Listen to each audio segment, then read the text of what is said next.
fishing, a boat captured a strange creature, and terrifying roars came from the bottom of the lake. The experienced old fisherman started to sense something wrong. If it were a normal big fish, it would be impossible to break free from the trawl net. The monster's abnormal appearance caused the fisherman to instinctively raise his gun and shoot. He never expected that this one shot would actually trigger a war with the ocean. The fisherman handed the body over to the British military, who called it a waterman. Biologists found a pearl on its neck, speculating it was an ID card storing biological information. The general ordered it to be put back in place.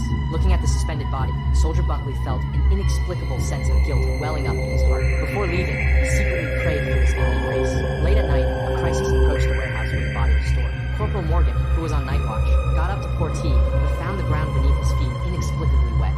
Private Dulala just wanted to grab the walkie-talkie, but instantly fell into a quagmire.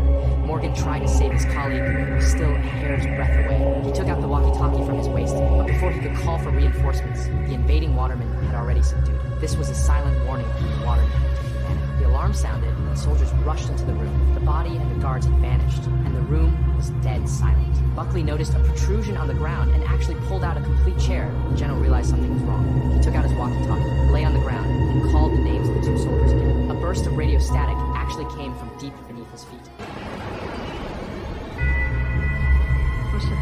This confirmed the general's inner guess.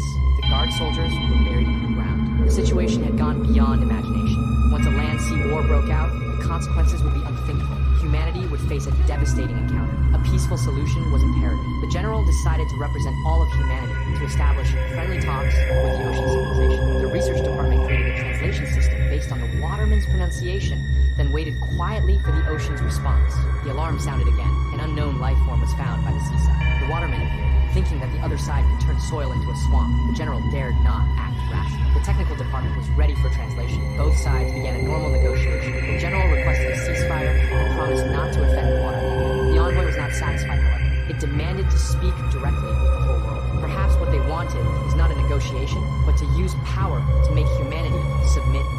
We do not agree. We would talk to all your animals. We would talk to all humanity. Forced by the situation, the general could only comply. Within a few short days, videos of the watermen swept across the internet. The world fell into panic, and no one dared to eat fish anymore. In order to exchange for the watermen's friendship and world peace, the United Nations ordered the construction of a deep-sea passage leading directly to the auditorium, and construction teams worked day and night. Kate, the liaison of the UN Administrative Department, connected all countries to open a video conference. White House online. All of the people of Beijing. Confirmed. Small Congress of Brazil. After confirming that countries everywhere were in place, Kate ordered the water gates opened. Immediately after, the watermen entered along the pipeline. Besides the few watermen seen during the military negotiation, several unknown forms now appeared. As the water tank filled up, the envoy appeared. Her appearance surprisingly conformed to human aesthetics. The whole audience was shocked. The auditorium fell into a weird silence. Sir Jonathan spoke on behalf of humanity. Every time he spoke a sentence, the technical department behind him would promptly translate it into the waterman's language. We do not need translation. Our English is excellent. We have royally received actually as But the intelligent creature had already taught herself human languages. To express apologies, Jonathan presented a gift on behalf of humanity. A snow rhododendron picked from Mount Everest. This flower grows at the highest point of the earth. For the watermen living at the lowest point, it must count as an extremely rare gift. But the envoy remained expressionless and indicated that she also brought a gift. Then she threw 2 mesh bags.